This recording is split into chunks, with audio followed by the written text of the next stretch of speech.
it talked to me I would not vocally, audibly, but more telepathically. I started getting really sad, very emotional.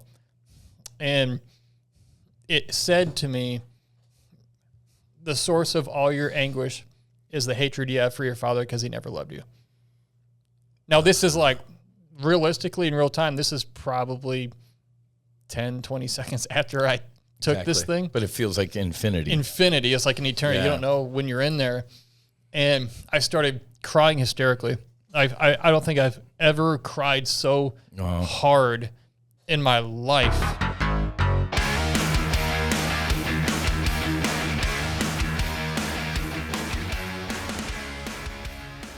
Good morning, good evening, good afternoon. Welcome aboard the Max Afterburner podcast, sponsored, powered, brought to you by the No Fallen Heroes Foundation, Universe, everything. We got an in-studio podcast guest. Brian, welcome aboard. Hey, thanks for having me. Yeah, man, this worked out. You're in town doing some stuff that we can get into. But ladies and gentlemen, Brian Fleming was a team leader with the 10th Mountain. That's a storied Army unit. When suicide bomber Kandahar wounded, which we'll talk about it. 14 months in the hospital, man. That does not sound fun. And put everything back together. Clearly, I tried. Yeah, and we'll talk about the body and the mind. But author of the Resilience booklet. Now, doesn't the Army use that, or somebody uses some of your work? Slider was telling me. Yeah, we distribute a lot of it to the military whenever I speak on military bases. That's what I thought. Yeah, he's like, yeah, the Army uses some of his stuff. That's pretty cool.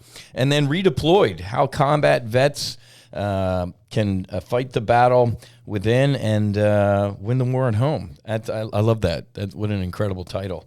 And then you and I got hooked up because of our brother Mark Keller, call sign Slider, who was shooting love all over the room. So when I listened to his episode and you said that's probably the best way I've ever heard it, and it was hysterical, but it actually is quite accurate. It's very I think I nailed it. So, brother, tell me. So, thanks for your service. First of all, now Army guy, right? Mm-hmm. So, this is really going to bring down the average of this podcast, bringing Army guys on. Yeah, I wasn't in the Marine Corps. I could go lower. Yeah, that's a good point. Yeah. All right, you're one step above that. I mean, the Marines are barely on our side. So Army, I mean, you guys are at least close. But talk to us, where'd you grow up and how'd you find the United States Army? And how'd you get in the 10th Mountain? Yeah, I grew up in southern Michigan. And I was always out in the woods turning, sticks into M60s back then. Yep. And doing that. So was my brother, who eventually joined the Marine Corps. And we used to fight all the time. And it was just providence that, he went in the Marine Corps. And 9/11 happened when he was in boot camp. And oh, wow. Then I went in 2003. What's the age difference between you guys? Year and a half. Okay. Yeah, he's so older. You're close. Okay. Yeah. Yeah, and so I joined the Army right here out of South Florida, actually, because I graduated from South Broward High School in Hollywood. Okay. And so I went out of Miami MEPS and went to Fort Benning, did basic training, infantry training after that, and got sent to eventually the 10th Mountain Division, where I was a team leader and was in Afghanistan back in 2006. Okay. How'd you get wounded? What tell us about the incident with the suicide bomber? Yeah, that was the second explosion, actually. Second? The first one. Oh, geez. Yeah, we arrived in mid-March of 2006, and then about a month later, my vehicle ran over a double stack of anti-tank mines buried in the road, and I actually ended up walking away from that one. 2 guys were injured. They both returned to duty a month later, thankfully. Wow. And then it's funny because about the second one leading up, because I actually wanted to reclass my job to EOD after that. Why? I really don't know to this day. You like explosions now, apparently. Yeah, if you don't know what EOD is, it's explosive ordnance disposal. They're the bomb squad. So if it blows up, it's their business. If you see that guy or lady running, you better be in front of them. And I had this P3 is what it's called on my medical profile. Mm-hmm. And it meant I was physically unfit for duty. I had to go get cleared in order to continue reclassing to EOD. Now, I've been running up and down mountains chasing and fighting Taliban for 5 months. I was in the best shape of my life, 21 years old. Yeah. I'm perfectly fine. Tip of the spear. Yeah, where they're like, well, you need to go get this cleared by a doctor. And okay. Well, I had to go to Kandahar to do that because I was at Fob Lagman in Kalat, which is a couple hours north of Kandahar. Mm-hmm. So we get about 2 miles outside the gate to Kandahar Airfield. Mm-hmm. And I have no recollection, but a suicide bomber in a minivan slams into my door. I'm in the front passenger seat of the lead vehicle, the convoy. I was the truck commander. Blows up from, me to you or less across the table here, because all I had between me was the armored door, the bulletproof glass. It blew our truck, our Humvee, probably 20, 30 feet off the road. Oh, my God. I don't remember an explosion happening. Everything was perfectly fine, hot day, about lunchtime, and it was like in the blink of an eye, I went from everything's good and fine to waking up, laying face down in a ditch on the side of Highway 1. And I had no idea where I was. I don't remember anything happening. My first thought was, why would I go to sleep here? Like, why am I laying here? And then I'm like, oh, maybe we're in a gunfight. Well, nobody's shooting. Wow. Then I'm like, oh shit, where's my weapon? Well, it was still in the vehicle. And then I sort of I just did a push up and I got up, and my face, I had blood pouring out of my face, 2nd degree face and neck burns, 3rd degree on both hands. And I saw the pictures on your website, man. That did not look. Oh, yeah. You look like horse shit from hell. Yeah. I haven't improved much right now, but I feel a lot better. We're getting there.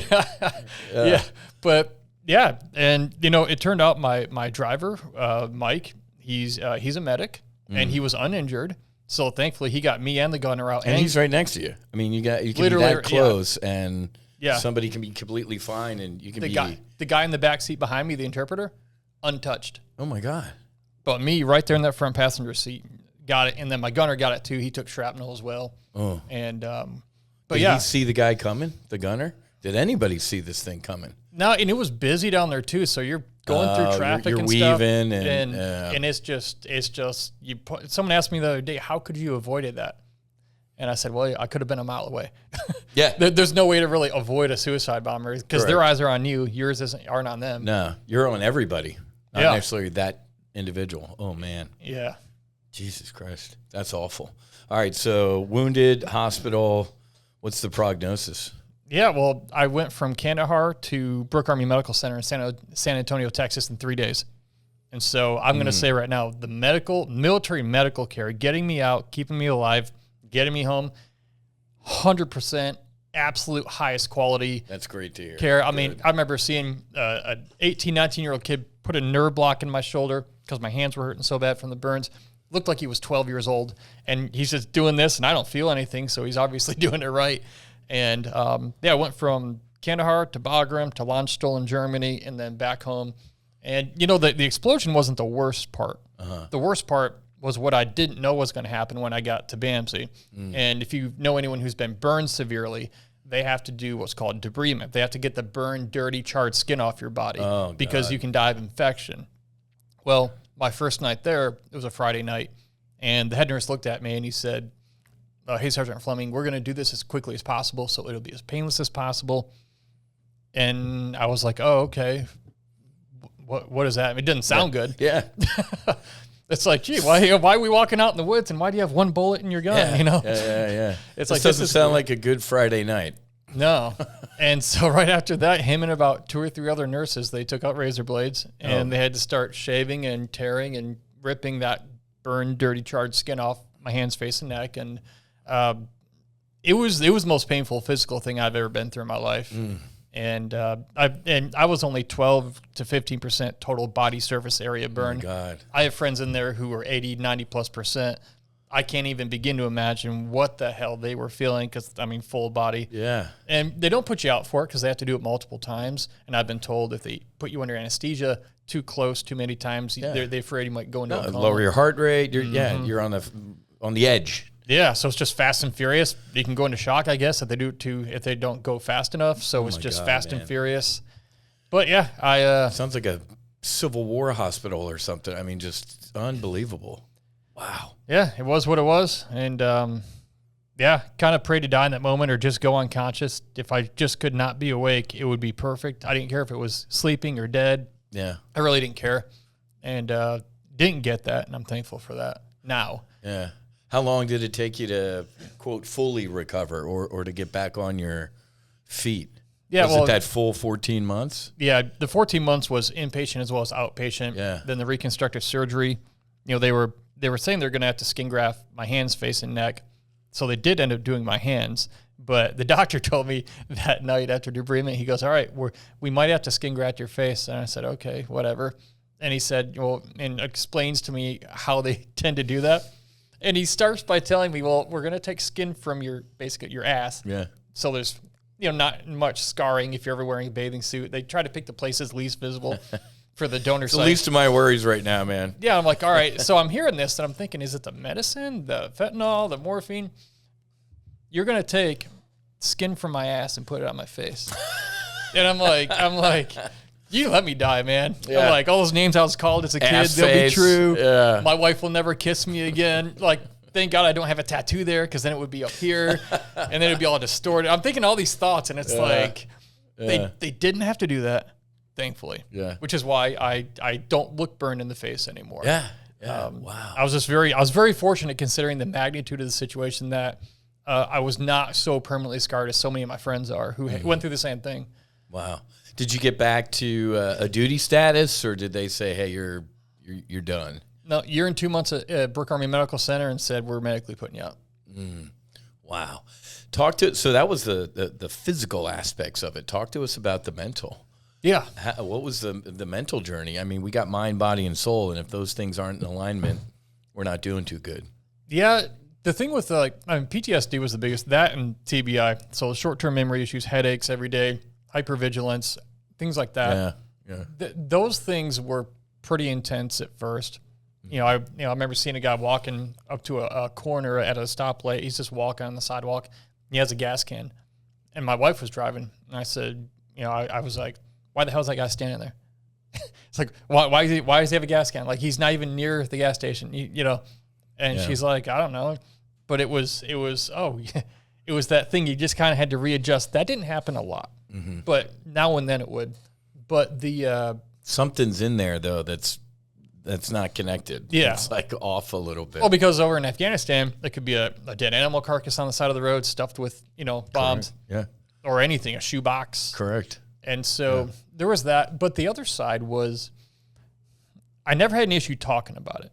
A lot of people, I'll say this, everybody responds to trauma differently, and there's no wrong way to do it.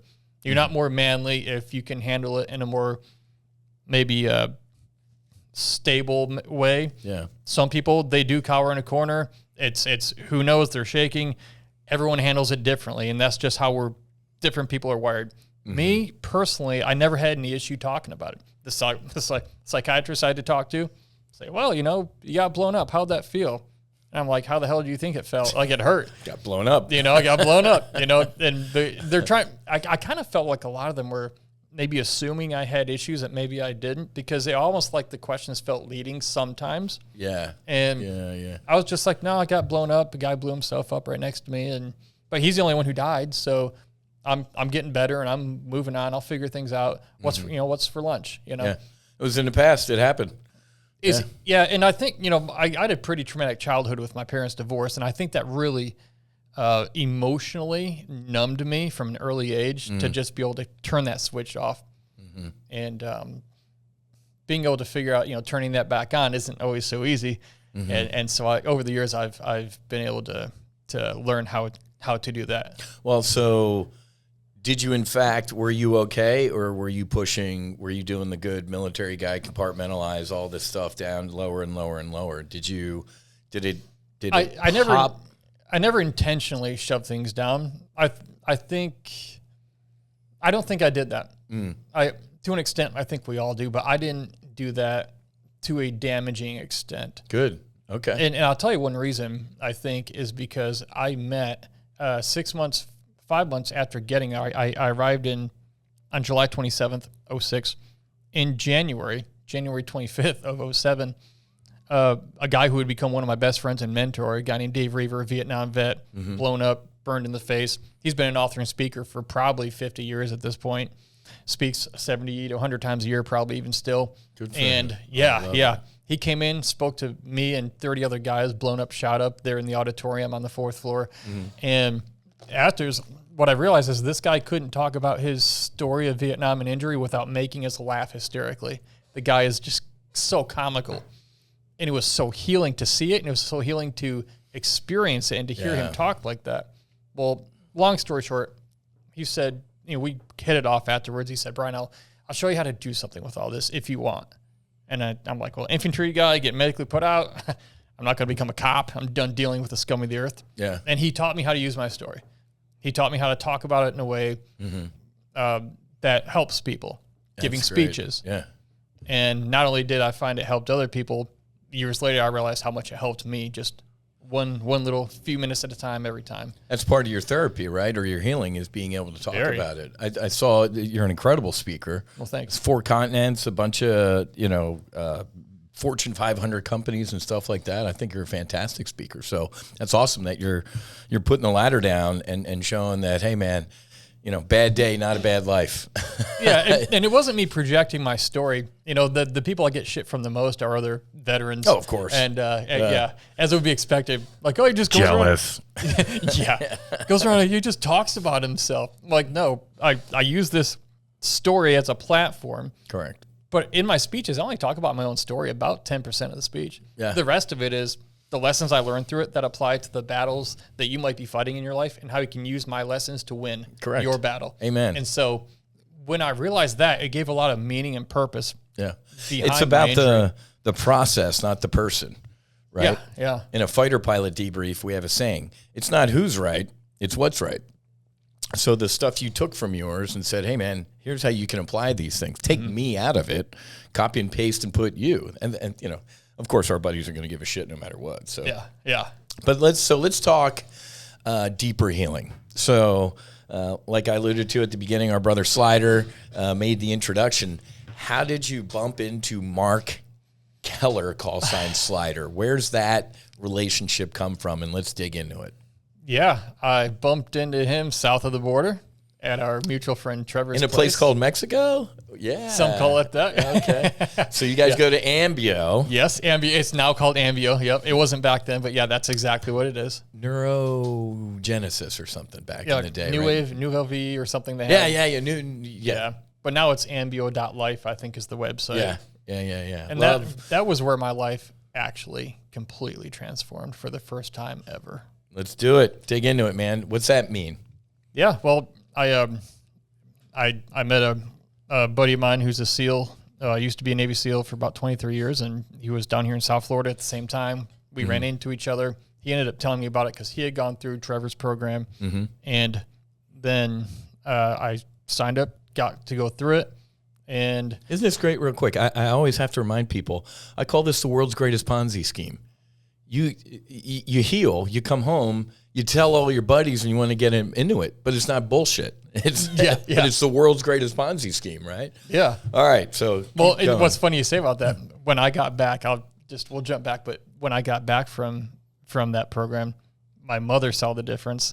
She signed up and paid her own way the month later. No kidding. And then my wife went the month after that. How they doing? How'd they make out with the medicine? Amazing.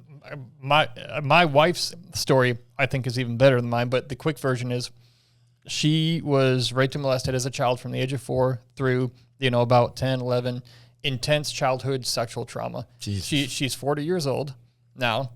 The first 34 years of her life, she lived with a trauma filter due to that. She just never known life without that. Yeah. Her lens of perception was trauma and danger. Yeah. She went down there. This is exactly what happened. 34 years of childhood sexual trauma healed in 8 hours on Abigail. Oh, my God. It just went. It just left. It's just gone. Amen. November will be 3 years. It's never come back. Amen. And then the DMT, it gave her love for herself that she never had because of the abuse. She didn't like herself. God, man. So, no, that's her. We have her on. If you want to have her on, let me know. Yeah, if she comes in town, let's get her. She is in town. Oh, my God, you should have brought her in. Yeah, we're here for another week. Oh, my God, man. I've got to speak to her. I'd like to bring her in, and my wife talked to her because Susie does the medicine with our foundation, and maybe she can even help if she can help coach or stuff like that. Let's connect on that. That's incredible. That just makes my heart smile, man. Oh, yeah. Incredible trauma healed. And it's so funny because the people that look at us and think we're lying or it's bullshit. Like, oh, that happened in a weekend. I'm like, no, it happened in a night. Hours. 12 to 14 hours. We're talking hours. Yeah. They don't believe it until you do it. Admittedly, it sounds like bullshit. Of course. Because there is no solution we've ever heard of outside of it that works that way. Amen. Was it Johnson & Johnson Spravato, like a 12%, success rate or something like that? This stuff we're looking at, I knock on wood, I haven't helped a vet, first responder, or a family member in the past 3 years that has come home and said, absolute waste of time, didn't do anything, or sucked, or I'm worse. Not one person. Not one. Everybody's better, a trillion times better.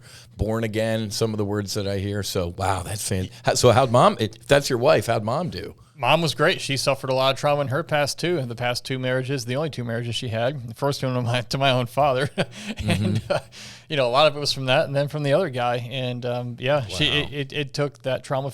It's that lens of perception. We see through the colored glass that we have on us. Well, when you take those lenses off, those glasses off, you're now seeing things. You're seeing things, the same things, but you're seeing them differently. Correct. As you should. As that perfect soul that you are. My first ibogaine experience, God looked at me and said, Matthew, I don't make imperfect things. And I was healed. He said, buddy, all that shit's not yours. Let me get rid of it for you. And that was decades of trauma that was gone. Wow. It's like the medicine, it seems like it knows exactly where to go, and it goes right to it, like a heat-seeking missile. Yeah. It's like you go there thinking, oh, I had this PTSD problem. Well, what you think is the problem, it goes about 100,000 layers deeper and goes, no, this is the real problem. Yeah. That is just a symptom of the bottom of the root. Yeah. And we're uprooting this bitch. It's so funny you say that, man, because there was stuff, in the medicine work, you treat it like a combat sortie. You plan, you contingency plan, you got your intentions, you got it. So this ain't just, we're going to Mexico to do some drugs. Yeah. But in my pre-flight preparation, man, there was a bunch of stuff I'm like, I was worried about, not even it. You're right. It went through it or past that, or like, dude, that ain't an issue. You're healed with that, gone. Now let's go over here. I'm like, I thought that was going to be massive. And it was like, nope. It was so cool. It wasn't what you thought it was. That's exactly right. And that's the thing. It's good to have an intention when you go. But it's sort of like, we say in my world in the military, even the best plan goes out the window when the bullets start flying. So even your even your best intention that you think is your intention for going there, oftentimes will go right out the window when you're actually on the medicine, because it goes right to the real thing. Yeah. Yeah. Well, it's Mike Tyson. Everybody's got a plan until they get punched in the mouth. Or they smoke DMT. or they do toad. Wow, that's incredible. And I love how you said, because it did it to me too, the medicine takes an inventory. It does. That first hour, man, the medicine's going in and you're going, let's check this out. Let's see what's going on. And then once it goes, all right, I see what we got to work on. Whew, there you go. That's so cool. Yeah, and it was effortless. I mean, a lot of people, I don't know if their experience is the same as mine, but with the ibogaine, I laid on the floor for 13 and a half hours, and I didn't get up once. Isn't that funny, man? At the 10-hour point for me, one of the biggest decisions I made in my life was like rolling on my side, and it took an hour. It was like 1 degree per 5 minutes, man. And I got on my side at one point. So you didn't move either. No, I mean, I would roll over. Moving my head or rolling around was fine. I didn't want to get up and puke because I knew how dizzy you get. Yeah. But I'll tell you, one of the craziest experiences, and I've heard this is a common experience on ibogaine, the absolute weirdest, I mean, I saw millions and millions of extreme visuals. It was, ancient things that I don't know what you would call ancient of ancient, because the stuff I saw, so much of it was older than we would consider ancient or describe as. Yeah. But one of the weirdest things, the coolest things, and I can't explain it. We're in this dark room at nighttime with these thick eye shades on. You can't look at the sun up in the sky right now with those on. You don't see anything. It's that black in there. Yep. Well, as I'm laying there, I'm probably 6-7 hours in on the ibogaine, and my eyes are open. No, it didn't matter. Eyes open or closed behind the mask. Yeah. But I'm seeing people, outlines of people in the room walking around. And I saw a guy, one of the guys, I don't know if it was Trevor or one of the EMTs, but he walked right up near me, and I couldn't hear him, but I could see him coming near me. Yep. And so I was going to reach out and grab his ankle and be like, ha, gotcha. But I was going to do that. And right before I went to reach out, I heard him clear his throat, and he was right over top of me. Yeah. So I could see the people in the room with me, with my eyes closed, with thick eye shades on. Blackout shades in a dark room at nighttime. Yep. What was I seeing with? It wasn't these human eyes. Correct. I don't know. Third eye, I guess, however that works. Yeah. But so there was these cool experiences like that. Uh-huh. But I think what the ibogaine really did for me, I don't know, I don't recall exactly how it all works. I'm not an expert on exactly what it does. Jonathan's way better for that. They're ibogaine guy. Yeah. But basically, it seems like it took my neuroreceptors that were caked with trauma. You could think like having like these things caked with dry mud and just call the mud, trauma. And it was almost, to me, it seems like a fire hose was blasting off my brain receptors. And now, after the ibogaine journey is done, it's like they got a car wash. Mm-hmm. And so they're still there functioning, but it just doesn't have all this junk on them anymore. Yeah, it's new. Yeah, so you're just like... Feels new. You just walk around and you're like wide-eyed and like you're seeing the world for the first time. Amen. Yeah. I absolutely love that. I love the fact that you talked about that, because my wife Susie, when she did Iboga, same thing, blackout shades on, it was night. The guy comes up like, Susie, you doing some more medicine? Hey, it's me, Anthony. And Susie's like, I know, I can see you. She's like, I could see everything. I had these blackout shades on. You're right. In this day right now, you look up, you can't see anything. She's like, I could see everything. I could do the same thing. And I check it. I'm like, what the hell's going on? I'm like, are these things busted? I'm like, no, you can see through them. Yeah. Was there any, before the medicine, I should have asked this during some of your struggles, any booze, drug issues, No. Did you hit the bottle? None of that stuff. I didn't even try whiskey till I was 35 years old. Oh my God. I knew so many people. Wow. I knew so many people that had so many problems with it. Good for you then. And whenever the VA would ask me, the doctors, oh, do you drink? Do you smoke? And I'm just, my response was always, no, I have enough problems. I don't need any more. Now and then I'll enjoy some whiskey now, but no, nothing at all. Wow. That's insane. Good for you. My whole philosophy was this whole PTSD thing since getting out of the military. I'm going to fight it dead on or die trying, this head on or die trying, because I watched so many guys like us get on pills, which led to more pills, and they got in this downward spiral. They couldn't get off them. 30 pills a day, some of my friends. 30. If you just stop, you can die. And it was like, I was like, I have enough problems. I'm not getting into that. Good for you. And I had the wherewithal to be that way, and I never did, thankfully. You're blessed. That's incredible. All right, so that was any other big takeaways of the ibogaine journey, experience, anything? Anybody who's listening, any vet, first responder, family member who's thinking about ibogaine, anything to recommend? Anything more about your ibogaine experience? I mean, I'd highly recommend it, especially a program like Trevor's or the other one, because one thing, if you like Google ibogaine, you'll probably see some results online about, somebody died from it. Yeah, 25 years ago. Yeah. They didn't die from the ibogaine. Yeah. They died because they showed up either on heroin or drunk, or they had heart issues. So we screen against all that stuff. And they drug test you before you show up, and you get a drug test, alcohol test. If you hit, you're done.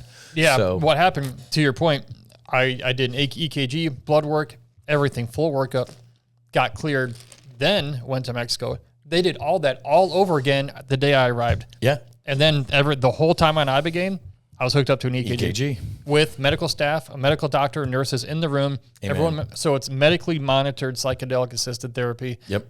I would say done the right way to make sure the wrong people don't take it, or they're people who are not in the wrong physical condition. Correct. So we can prevent that from happening. Yeah. Death and whatnot. There's so much fear porn out there. It just pisses me off. But Oh yeah, you got the Fox News guy talking about, they're licking toads down in Mexico. I'm like, they're not licking toads. Like, yeah. Dumbass. It's like, just, yeah. We'll work on changing that stuff. Yeah. So anything else on the ibogaine? Any big takeaways, or mentally, or? To me, the ibogaine was just, for me personally, there wasn't a lot of deep insight like I get like from psilocybin or from DMT. Okay. But, or even ayahuasca, but it was millions and millions and millions of things, visuals, full color, a lot of it like a dull yellow outline. I remember sitting there, I'm shaking little leaves and they're playing the music. We're just getting into it. Yeah. And Trevor's like, well, it'll kick in whenever it does. And, this is going to sound funny, but the first thing I saw with my eyes closed, I saw this yellowish outline. I just saw this face of this black guy. I have no idea who he was. No idea why. I know it comes from Gamboa in Africa. So Grandfather Iboga. yeah, exactly. And I said, Trevor, I just saw a black guy. I think it's working. I was like, because I didn't know what to. It's official. I think it's working. Like, because I looked at the shades. He's not there. Yeah. And it's like your max afterburner, like your gold yellow color. It's kind of, it was that sort of color outline. Lots of things were outlined in gold. And I could go on for hours on what I saw, but okay. Well, then let's fast forward a little to the toad. So that was the ibogaine debrief.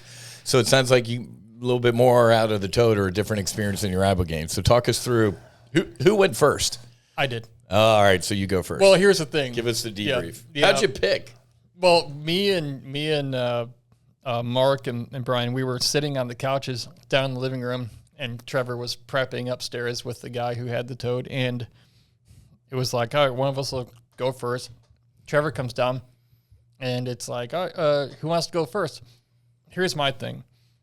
I don't want to hear someone else's experience and think that's going to be mine if it sounds freaky as shit.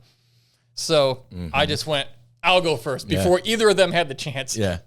And so I went up there. We sat down on the little mat on the floor. They got the stuff. It was Trevor, and it was the guy who had the toad, or shaman or whatever he is. And then Daniel, one of the EMTs there, was sitting over against the wall observing and sitting there. And they're saying, okay, there's music playing. It's very calm in there. And I sit down, and, man, I've been shot at. I've been in vehicles blown up. I've been in bad neighborhoods. I've been in fights. I've never had a scarier experience than not the DMT itself. So hear me out if you hear me. It is intense, but the scariest thing I've ever done in my life was putting it to my lips, putting the pipe to my lips, and they're lighting it, and he says inhale, because it hits you on the exhale. It did me. And there's no turning back. I have to exhale. You can't untake it. You can't put the bullet back in the gun. You jump out of a plane. You can't get back in the plane. The only way through it is through it. Yeah. So I don't remember how many hits I had, but I took the first one. I had a very floaty-like weird sensation. Nothing bad, because I was expecting it to be weird. Yeah. And okay, well, here, take the second one. Yeah, it's doable. All right. Yeah, I'm like, oh, this Joe Rogan's full of shit. This ain't that tough.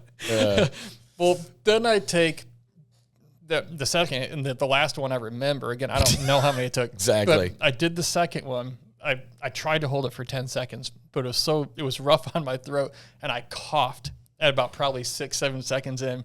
When I coughed, I just...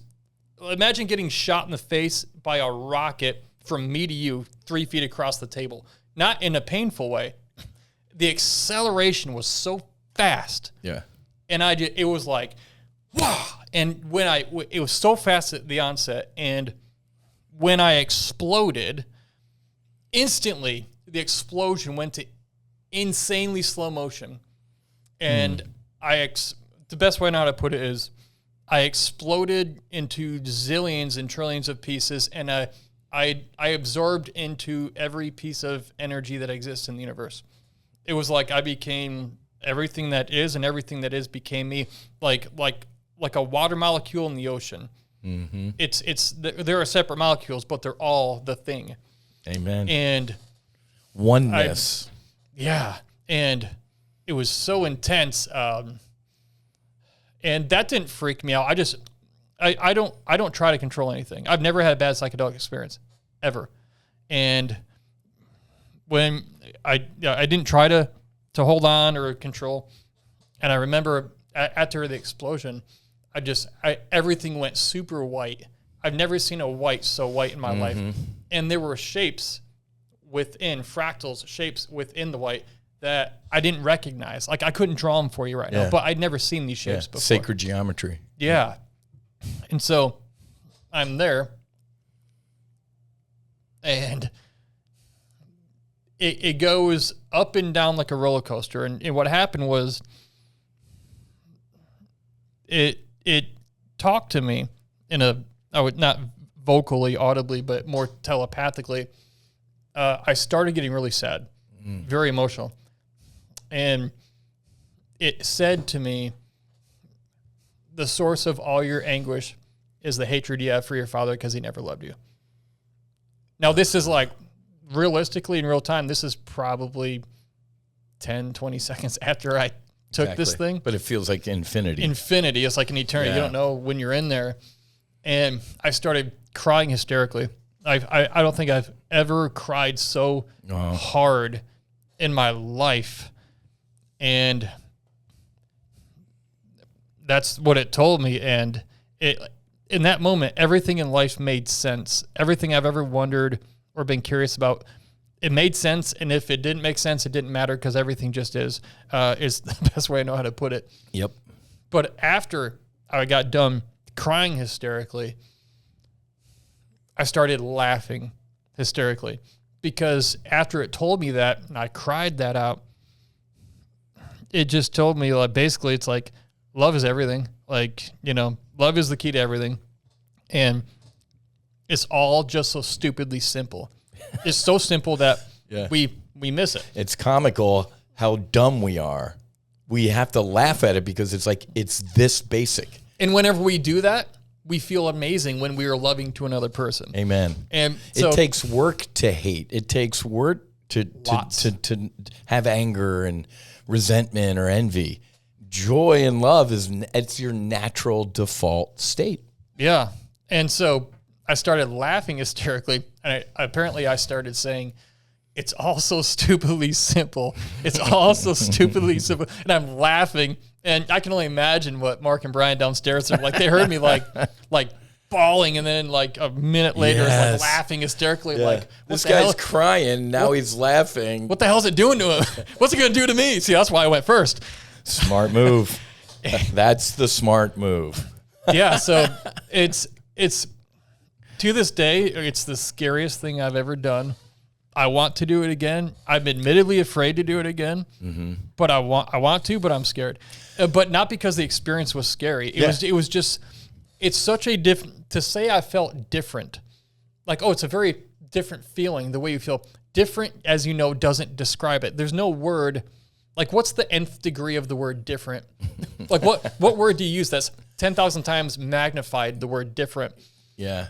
You can't there's nothing to compare that feeling to, which is, I think, what might be unnerving is there's nothing I can think of that I can equate or compare it. Like, it's kind of like when you're experiencing turbulence on a plane. Like, no. It's when I got back, I had to look up an SAT word, ineffable, which means you can't put into words. They have a word for that. It's called ineffable. I'm like you.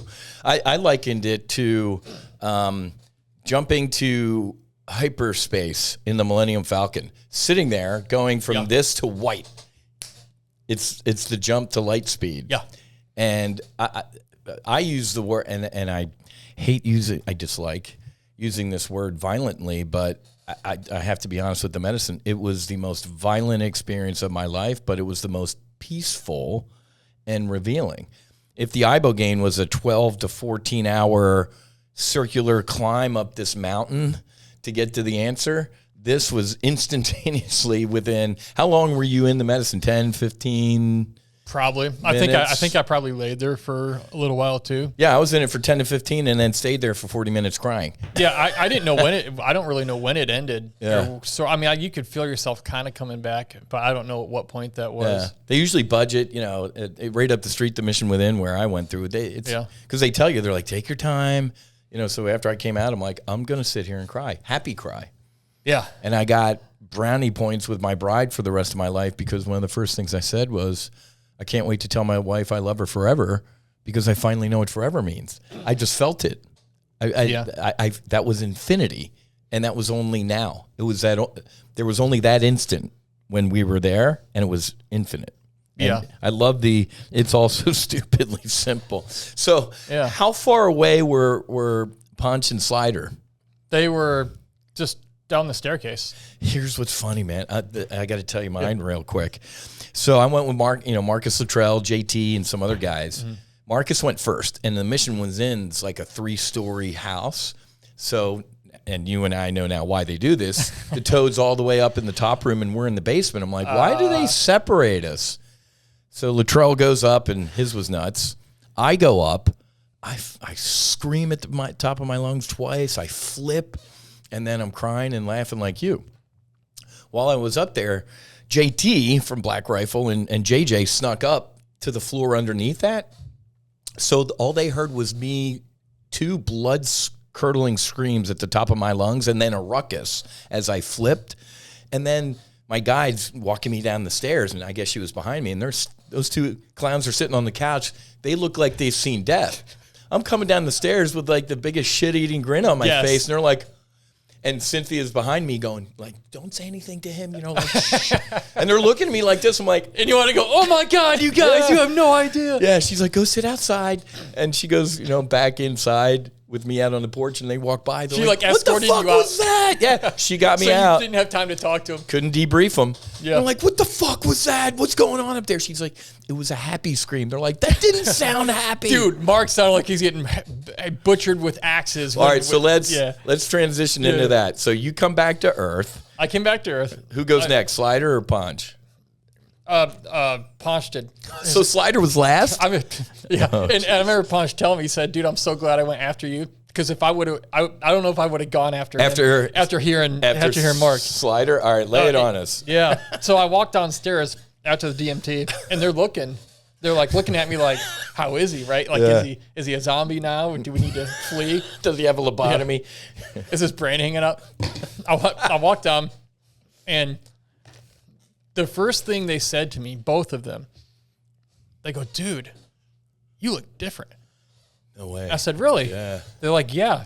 They're like, your countenance, like, is all lit up. Like, you look like you, but you're different. Like, you're bright. Like, you're almost like your personality, your face, your countenance, you're like shining. Mm-hmm. And I said, yeah, it was pretty great. I said,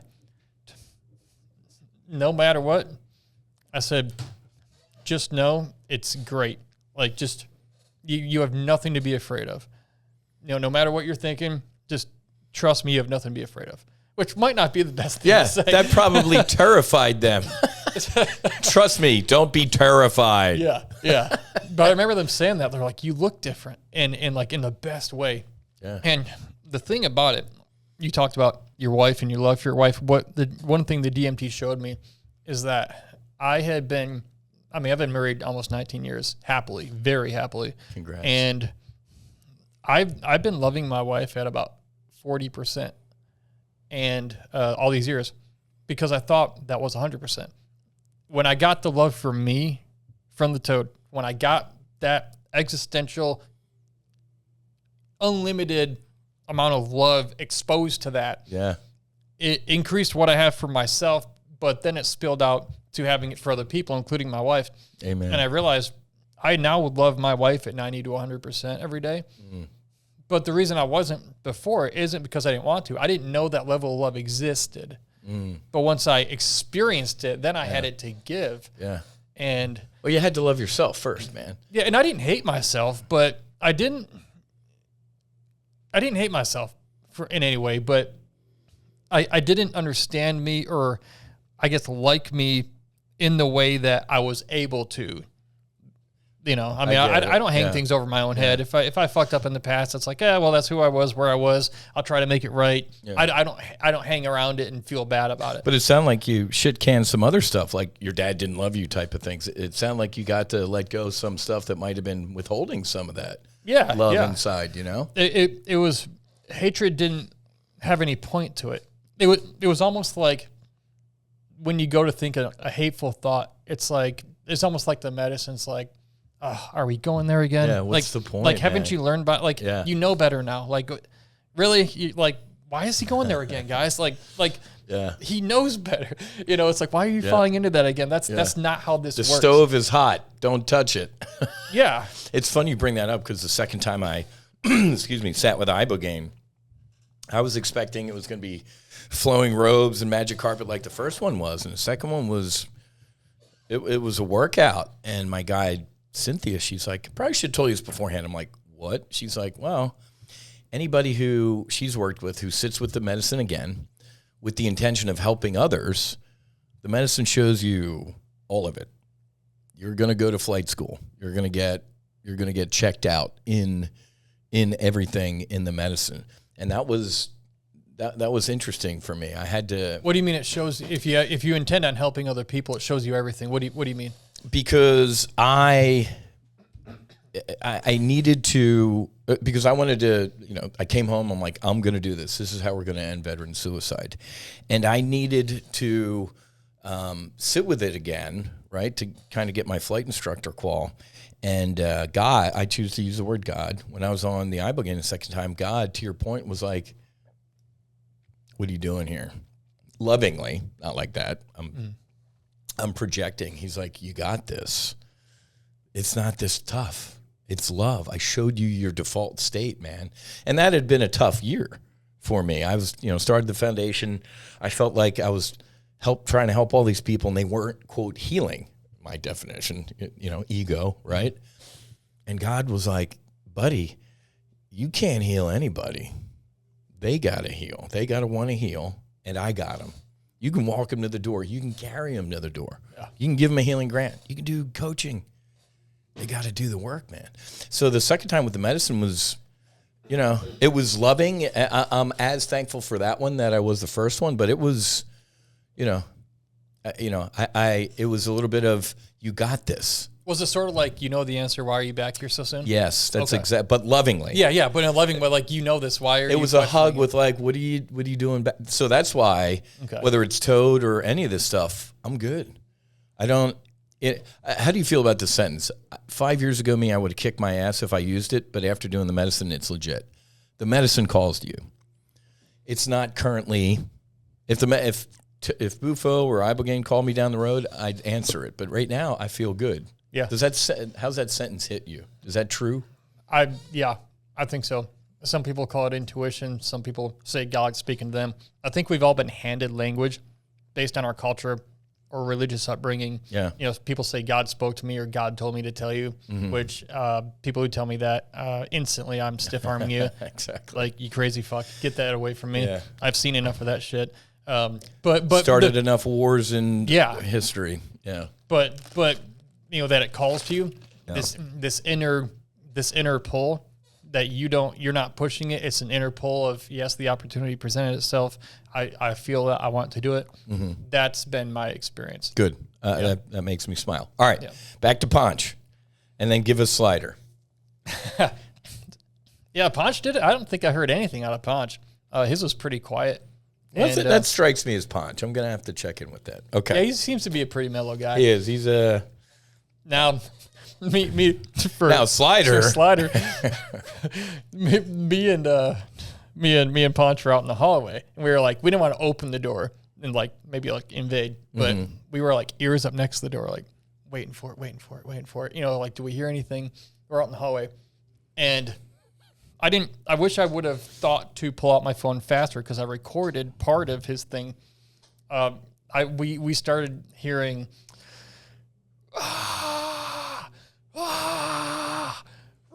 Like 15, imagine someone tied to the ground being hacked to death with axes. And he's a bigger guy, big old diaphragm. Yeah. The windows are open and shit. And I'm like, oh my God, the police are going to come. Dogs are howling. I'm like, if this was in my neighborhood down in Texas, the FBI would have been there. Car alarms going off. Oh my God, everybody. It would have, somebody's being murdered here brutally. And they're awake and alive and being tortured. Apparently, during that time, Trevor said his face was peaceful, and Slider said he didn't really have, from what I recall, what he said, it wasn't terrifying at all. It was something just coming out of him. So it was after this, because we were kind of laughing, hey, I wonder what it's going to be like, because, we just did. Yeah. We were laughing right up to the point he started shouting. And then I looked at Ponch, and I'm like, oh, shit, he sounds like he's in a bad place. And we instantly stopped laughing and just looked at each other care. They're like, dude, this is no laughing matter. Holy shit. Which makes it funnier, but now it does. It's that military thing, oh, look, he's suffering. Yeah, fucker, we all got ours. But then we got serious, oh, man, he sounds like he's in a really bad place. But then, after that, there's a silence for, 4 or 5 minutes. And then there's this, I fucking love you guys. Oh my God. He's like, I think he's hugging everyone in the room. You're like, this is my mission before God, I swear. I'm going to share this everywhere. We're going to take over the fucking world with love. Like with love. Like shooting love all over the room. And it was at this point, right as he started shouting, that I hit record on my iPhone. That's where I've seen it. Did you hear it? Oh, yeah. He played it on the podcast here. I'm like, that's right. Oh, my God. But like, dude, like the shit that he's been through and the stuff he was on in his past and even prescribed to him from a doctor who didn't apparently know what it would do. No harm. Yeah. And so seeing that, it's like, wow, I don't know if I sounded like that or not, but, with as terrifying as it sounded from the outside, I knew like, okay, this is normal with the Tobe. But I knew he was getting what he needed, just like we all did. And you might debate this or not, I don't know. I don't know anyone who's done DMT and walked away and said, I'm worse. No. It's always like, that was an experience at the very least. And I think things now, or I see things more clearly now. It's like we all have different stories, but we all had the same story with these psychedelic assisted therapies. Correct. You go in, I mean, if you look at all the benefits and outcomes coming out of it, you could take hundreds or thousands of guys like us. Mm-hmm. We have our own stories, but it's all the same healing story. I was going through this, I had this, here's all the outcomes I got, which are the ones everyone's looking to get. Exactly. And it's all of us. Everyone has the same story in essence. And so it's consistent. I go out of my way to try and find, I don't want it to happen, but to find the negative cases or the bad. I would love to know. For the life of me, the worst thing I've heard, it wasn't with our foundation. This was years ago too. Like, a couple went and did it separately and they came back and, decided to divorce. But the happy ending is they're better best friends than they were married. That's the worst thing that I've ever heard happen. So is that and you had to dig for that. No, that's what I say. I'm like, that's technically a success. They're not miserable for the next 40 years together. They're actually both happy. Yeah, and they're big advocates. They're like, no, please don't take this as a failure. But that's the only, quote, negative I can find. Yeah. And that's what sucks is because you go on YouTube or whatever and all the fear porn and stuff like that. I'm like, knock on wood, man. I've been helping tons of guys and gals, helping a lot more women now with MST, military sexual trauma. Yep. And man, these people are just doing incredible healing. Are we all lying? Clearly this is a big conspiracy. Here's the thing. I would be, now we all tend to, sometimes with especially war stories, people have the tendency to exaggerate. I am deathly afraid of exaggerating any of my psychedelic experiences because this stuff is so powerful, and I know it's power. True. I'm afraid, honestly, to piss it off and do something that is sinful and wrong. I get it. Like exaggerating such a sacred claim. Like it's like a violation of nature, of ourselves on a deep level. Like I would be afraid to exaggerate it. Well, it's funny. So I love that. I love the way you said that too. But guess what? As you and I just talked about 5 minutes ago, it gets us up to this line where we actually stop because as a human, I have zero words or capability to communicate to somebody who hasn't done it what I experienced. So it's almost like the medicine's like, you ain't going to be able to fully tell anybody about this anyway, man. This is between you and me. Because no language exists to describe accurately the experience. Correct. We can't, it's ineffable. We can't put into word what we experience. So it's funny you say that because I'm like, I almost can't sell it because I get to a point and then I'm like, I'm out of words and I can't really go past this point. It's like, you just need to go do it and then you'll be like, oh, I know. And like, right? I know. Exactly right. Like, I get it. Yeah. We have a guy down in, at Ambio right now, Kent. And before he went down, I love texting guys before they go in and gals. And I'm like, I'll see you on the other side. They're like, and after they're on the other side, they're like, I get it. Because before they're like, ooh, that sounds creepy and weird. I'm like, you'll get it. Oh, you don't know creepy and weird yet, brother. Welcome to the other side. Yeah, welcome to the machine, man. Yeah. The Matrix. You just got outside the Matrix and realized, therefore, there is one. Correct. Yeah, that's the best parallel I know how to say is like we're in a Matrix, like the movie. It seems like, and then you get outside of it, like Neo, and you realize there is one. Yeah. Well, if you come back when you come back in, if you're trying to tell people, they're going to think you're nuts. They're going to think you're nuts. Or like he's crazy. Or correct. What are you talking? It's like. Or Agent Smith's coming after you. Yeah, like you're not supposed to tell them. Agent Smith, known as Big Pharma. Yeah. I've reflected on this and I'm starting to use it more. People are like, how was the trip? I'm like, first of all, this is the trip. Life is the trip. And it's hell. I won't call it hell. I'll say this is purgatory. War blew you up. Hate, poverty, you name it, man. This is what you and I experienced was our natural default state. Like what a beautiful place too. Everything made sense. It's also stupidly simple. It was like everything I'd ever been told about heaven in the Bible, but it was a trillion times better. Amen. And so I'm like, a lot of those guys who wrote the Bible, I think they were just tripping balls. I don't know how they could have gotten insights or things they describe without having been on something. I don't know of any other human way to have a transcendence, because I've never known of a legit one without something, or at least personally. Shameless plug for I'm trying to get Brian on the podcast. Not you, Brian Marescu, who wrote the Immortality Key, the Mysteries of Eleusis, Greece. They went to once a year. They all made pilgrimages to Eleusis, and they went behind these mad. It said, "Die before you die, and you'll never die." It was the Kukion. It was a psychedelic, and they did it. Christianity came along and took a lot of the stuff. There's a lot of people that think the bread and wine was psychedelics. It was Soma wine. So I know I'll get excommunicated for this. But well, there is history behind that too. I don't remember who he was, but Lex Fridman had a guy on who's a historian on that stuff, and he talks a lot about that culture in that time. On the topic of hell, this is hell here. I think there's something to that.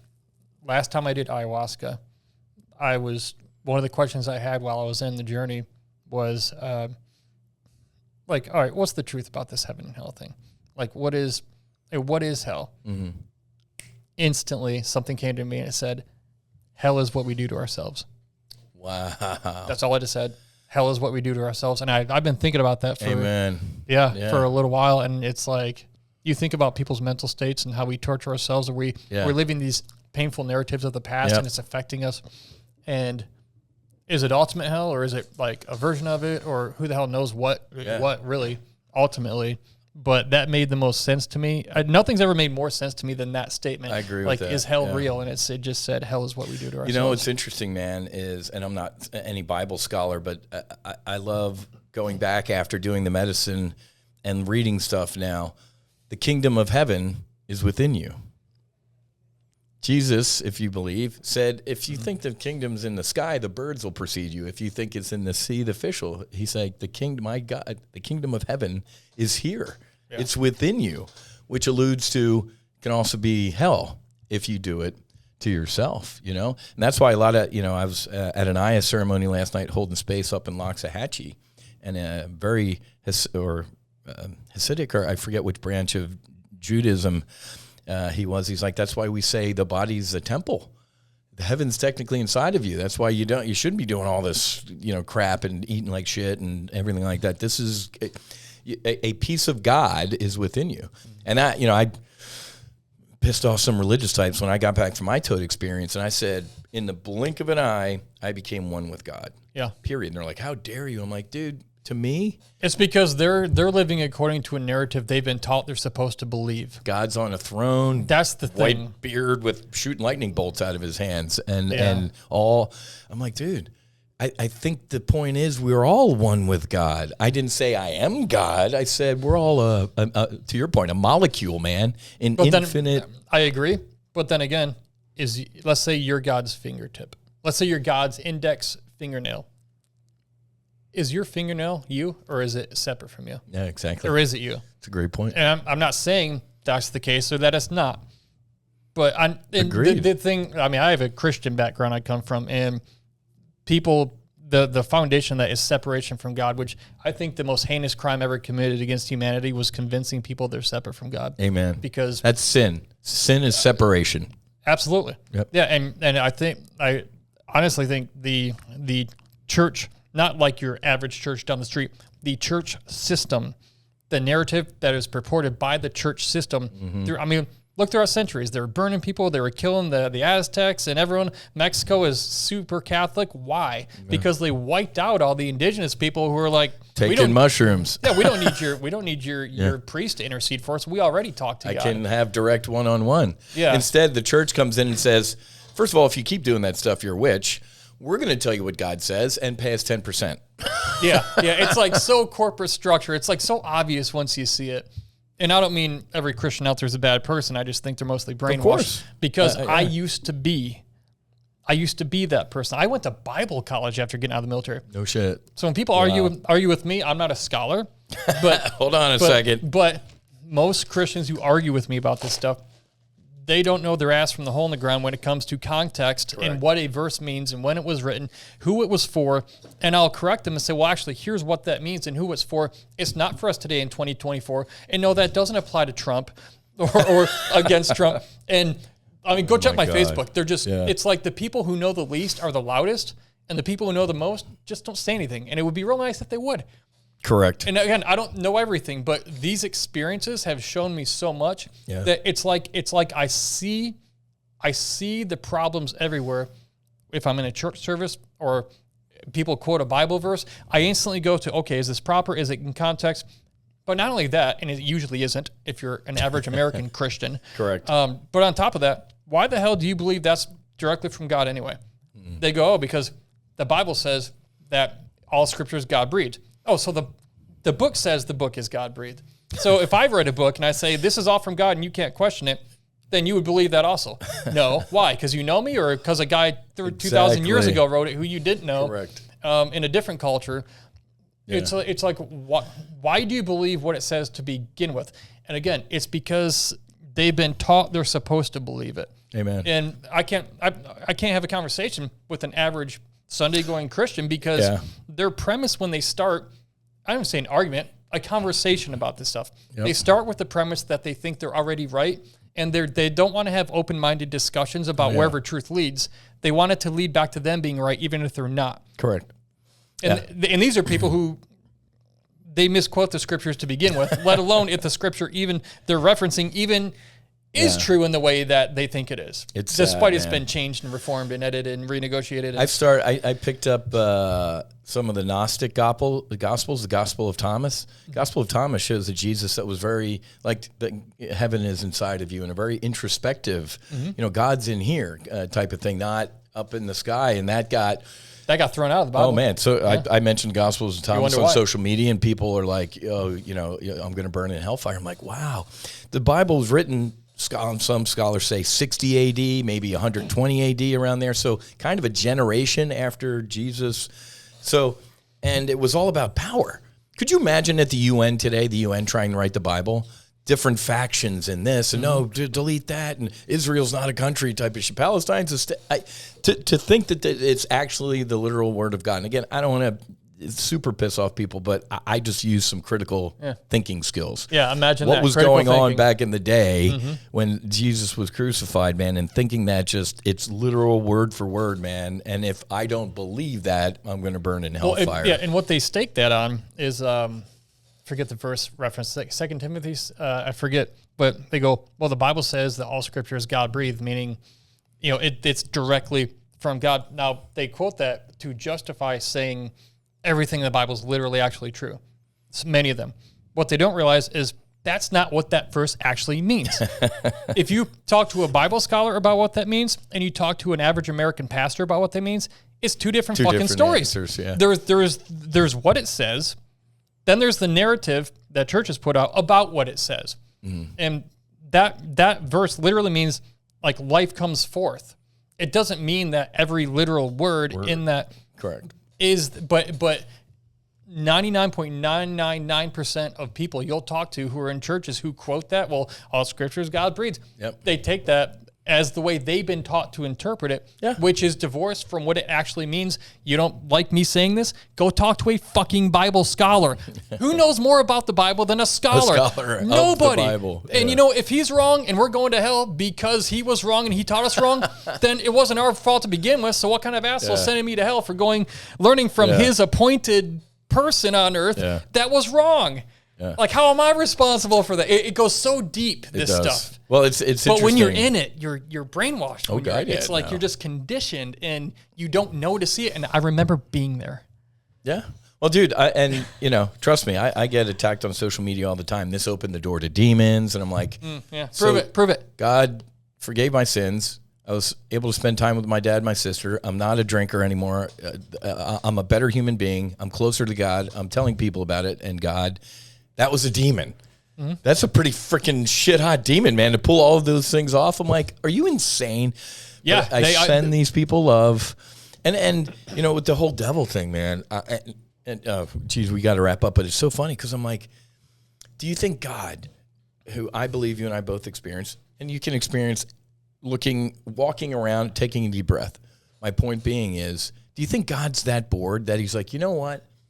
I'm going to make a reverse me.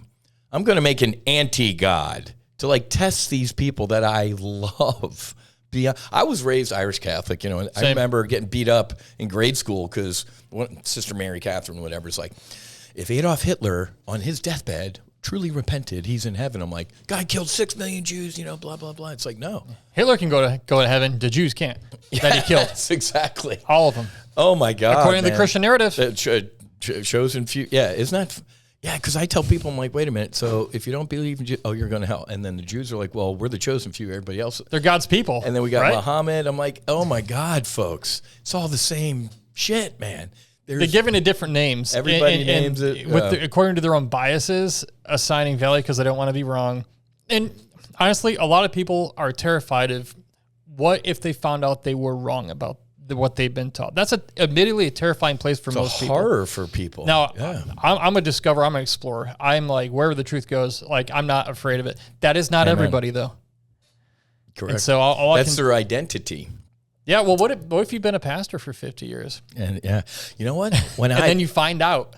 On my gray day, after doing the Bible game for the first time, I wrote that at the top of one of my journal pages. I'm like, has the Pope done this? Has what's his name? Joel Osteen, like the dude with the $8 trillion church in Houston.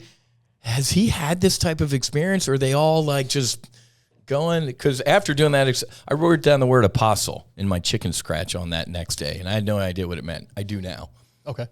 Which is great. Going out, spreading the word, healing of this stuff like that. But I remember going, have our religious leaders had this type of experience, or are they just all kind of winging it? I think they're winging it. I think most of them today in America have not had it because their lives and livelihood and reputation would all go away. They wouldn't be flying around in $50 million G6s or something like that, man. Yeah. It's just whatever. Organized religion. I've never... after my sister was killed by a drunk driver, abused as a child sexually, and all the, losing 16 buddies, flying fighters, I'm like, ain't no God. What a joke. I've never been more spiritual in my life. I've never been less religious in my life. Yeah. I've never been more spiritual. The only people who have a problem with that are the religious people. That's exactly And then they'll go, oh, we're not religious. We have a relationship. Like, look, bitch, only religious people say that. And you've been told you have this relationship with this non-physical entity, which, it's the same one who, like, this lady came up to my wife and I said, hey, God told me you're going to have another baby. Like, oh, you mean you had a feeling for some reason and so you acted on it? And you just say, oh, well, God told me. Like, it's like, oh, I want tacos. Hey, God told me. It's that casual where it's like, why would anybody trust that? Now, I know better now. Yeah. And I test everything. And I'm with you. Yeah. I put things out. I put out open-minded stuff, questions, thoughts. And the only hate I get are from Christians, religious people. Amen, man. And I'm not even talking against them. Yeah. I'm just putting it out there going, wow, you ever thought about this? Asking a question, exactly. Or they have 15 and a half pre-programmed responses to throw at you and give that don't actually resolve and they don't know how to think beyond those automatic programmed responses. Yeah. You go, well, why do you believe that? What do you mean? Mm-hmm. And they if you just talk to them, try to get them to think critically, many, not all, but many of these Christians, they talk in circles. Yeah. Because they don't want to be wrong. Correct. It's like they don't know, but they don't want to be wrong. No, you can't. It's you can't break into that circle. Yeah, and I'm not even trying to be right. I'm just like, well, who knows is what I'm saying with a lot of these things. I'm not trying to say, well, I'm not going to be wrong. Like, I'm too afraid to have an ego that big because I know. One of my new favorite sayings after doing this medicine work is the more medicine work that I do, the less I know. Yes. I stole a little bit of that from Ram Dass. He's like, the more, the higher I go, the more I see, the less I know. The less I know, the more I'm free. You would think the more times you go down the rabbit hole and you learn and discover, it would come to more of like an upside down funnel, like an upside down V, like a pyramid. You would get to a point of ultimate knowledge. To your point, my experience is the pyramid's flipped. That's more you exactly learn, right. the wider it goes, and the less you know, and the less you realize you know. And it's a beautiful thing, though. Yeah. The less, and it's I see how much that I don't know, and I'm okay with it. Oddly, exactly.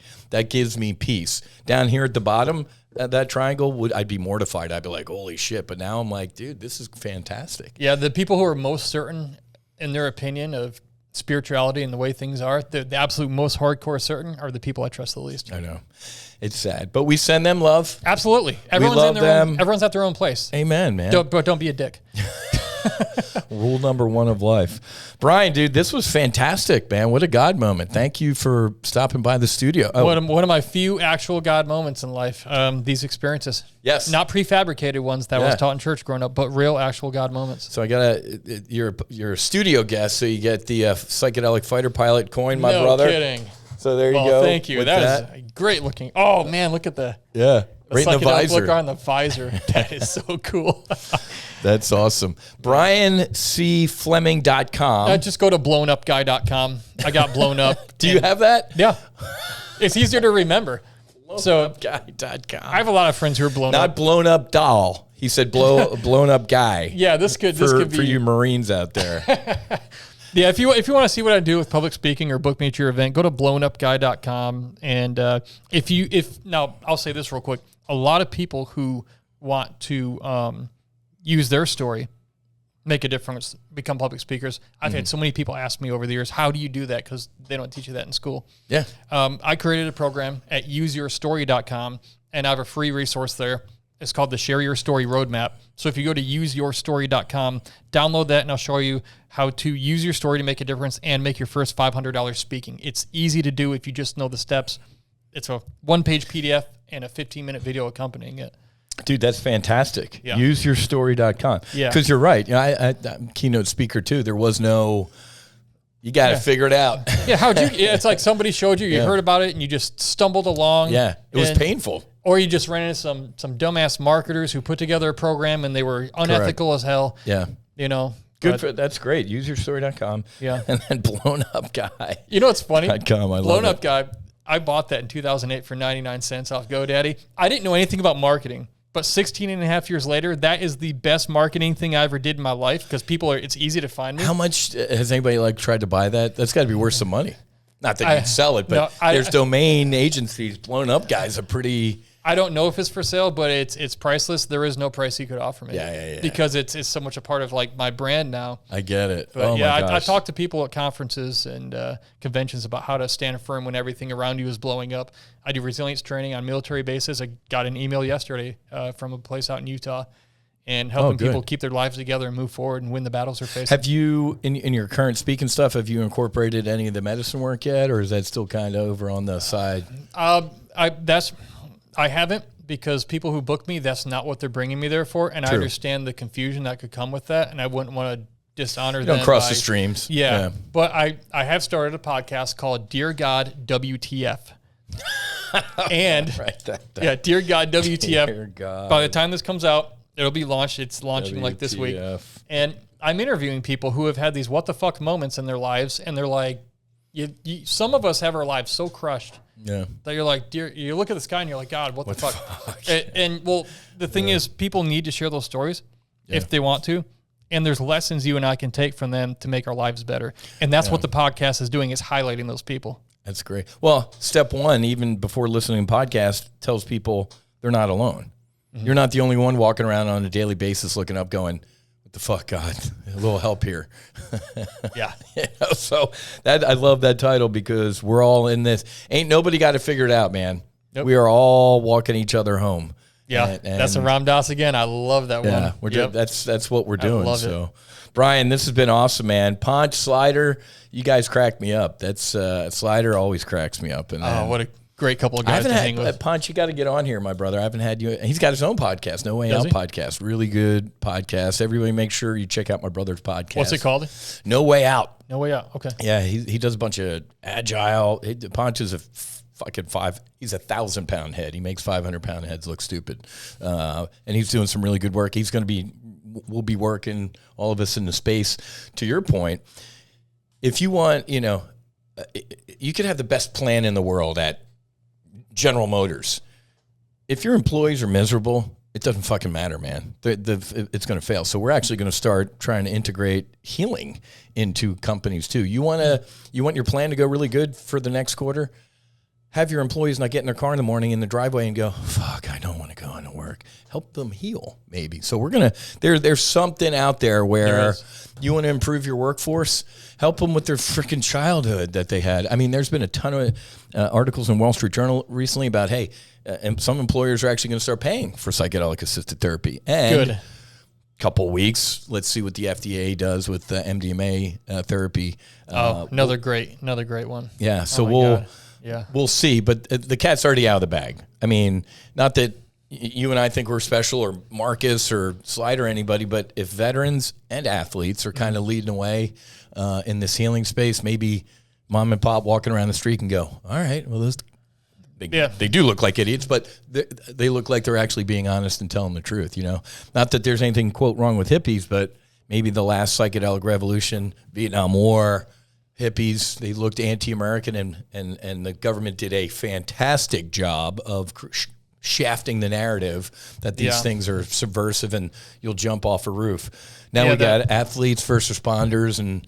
Yeah, one thing we absolutely cannot do, we absolutely cannot let what happened in the 60s and 70s happen again, where they schedule one or keep it there, or Correct. some other type of restriction. Correct. This is not the fucking time. Yep. This is something I'll die. There's not many hills I'll die on. I'll die on this fucking hill. You can put a bullet in me over this, because true, actual healing happens with this stuff, and people deserve it. It's their birthright. There's the trailer, just like Tropic Thunder. There's the trailer. That was the trailer right there, my brother. Boom. I love you, man. Boom. That's the trailer, folks. Brian Fleming, blown up guy. Dear God, what the fuck podcast. And useyourstory.com. If you want to be a public speaker, check out how Brian did it. Learn from him. Get some lessons learned so you don't have to reinvent the wheel, man. So great seeing you. Let's talk offline. Maybe Susie and your bride can get in here and talk some lady healing. I think that's a good idea. If they like this podcast, if your listeners like this, they will love that one. That's great, man. God bless you. God bless your mom and your bride and everybody. And love having you here, brother. Hey, thanks for having me on. All right, folks. Have a great rest of your day. Happy hunting. Make sure you're hedged. Markets at record highs. Fights on. Namaste and Basi Basi. Wiz and Brian out.